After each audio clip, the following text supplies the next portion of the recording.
नमस्कार दोस्तों, आज हम बात करेंगे माइंड मैप्स के बारे में। कुछ लोगों को स्टडी करते समय बहुत सी कठिनाइयां आती है जो माइंड मैप से सही हो सकती है। माइंड मैप्स को गलत समझना, अध्ययन शक्ति को अनलॉक करने में रुकावट। माइंड मैप्स की गलतफहमियां और कैसे वे अध्ययन शक्ति को खोल सकते हैं। माइंड मैप्स की गलतफहमियां और अध्ययन शक्ति को अनलॉक करने का सही तरीका।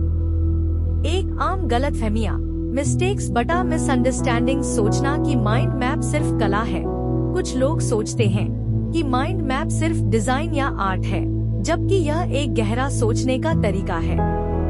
सिर्फ याद करने के लिए उपयोग करना, यह केवल याद करने के लिए नहीं, बल्कि विचारों को जोड़ने, समझने और रचनात्मक सोच के लिए भी है। बहुत ज्यादा टेक्स्ट लिखना, माइंड मैप में संक्षिप्त शब्द और कीवर्ड उपयोग करना चाहिए, न कि लंबे वाक्य। रंग और चित्रों का उपयोग न करना, विजुअल एलिमेंट्स जैसे रंग, प्रतीक दिमाग को तेजी से जानकारी से जोड़ने में मदद करते हैं। 2. माइंड मैप से अध्ययन शक्ति कैसे अनलॉक करें। केंद्र में विषय रखें, जैसे इतिहास। मुख्य शाखाओं में अध्याय या टॉपिक्स, प्रत्येक शाखा को उपशाखाओं में तोड़े छोटे कीवर्ड्स और चित्रों के साथ। हर बार पढ़ते समय अपडेट करें, यह इंटरैक्टिव नोट्स की तरह काम करता है। बिल्कुल, यहाँ माइंड मैप्स और अध्ययन शक्ति से जुड़े कुछ और रोचक तथ्य, फैक्ट्स दिए गए हैं। अध्ययन शक्ति और माइंड मैप से जुड़े 10 खास तथ्य। 1. माइंड मैप्स दिमाग के दोनों हिस्सों को सक्रिय करते हैं। दिमाग का बायां हिस्सा तर्क, भाषा और दायां हिस्सा कल्पना, रंग, चित्र दोनों एक साथ काम करते हैं जब आप माइंड मैप बनाते हैं, जिससे सीखना ज्यादा प्रभावशाली होता है। 2. माइंड मैप से रिवीजन 80% तेज होता है। अध्ययन बताते हैं कि माइंड मैप्स के जरिए रिवीजन करने से समय की बचत होती है और याददाश्त भी बेहतर होती है। 3. माइंड मैप से तनाव कम होता है।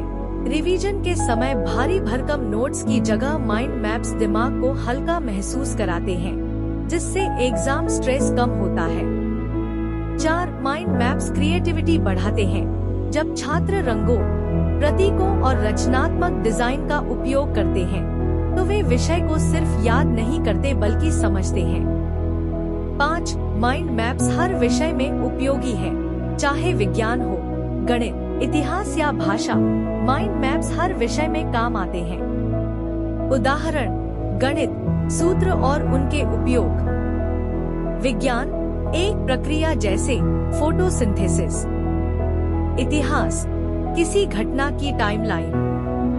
6. माइंड मैप्स एसोसिएटिव लर्निंग को बढ़ावा देते हैं। जब आप किसी एक कीवर्ड से दूसरे की ओर बढ़ते हैं, तो यह दिमाग की प्राकृतिक सोचने की शैली, एसोसिएशन से मेल खाता है। इससे जानकारी लंबे समय तक याद रहती है। 7. माइंड मैप्स आपके सोचने की गहराई, डेप्थ ऑफ थिंकिंग बढ़ाते हैं।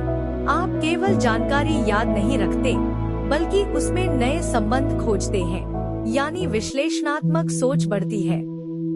8. माइंड मैप्स में लिखी चीजें 6 गुना ज्यादा याद रहती हैं। शोध में पाया गया है कि विजुअल प्लस शब्द मिलाकर लिखने से रिटेंशन बहुत बेहतर होती है। 9. सफल लोग माइंड मैप्स का उपयोग करते हैं। टोनी बुजन, जिन्होंने माइंड मैप की तकनीक को लोकप्रिय किया, का कहना था कि लेखक, वैज्ञानिक और सीईओ जैसे लोग माइंड मैप्स का जमकर उपयोग करते हैं। 10. माइंड मैप्स केवल पढ़ाई नहीं, जीवन की योजना में भी उपयोगी है। आप अपने गोल्स, करियर प्लान, समय प्रबंधन, यहाँ तक कि रोजमर्रा की योजनाएं भी माइंड मैप के रूप में बना सकते हैं। अगर हमारी वीडियो अच्छी लगी तो लाइक और सब्सक्राइब करें।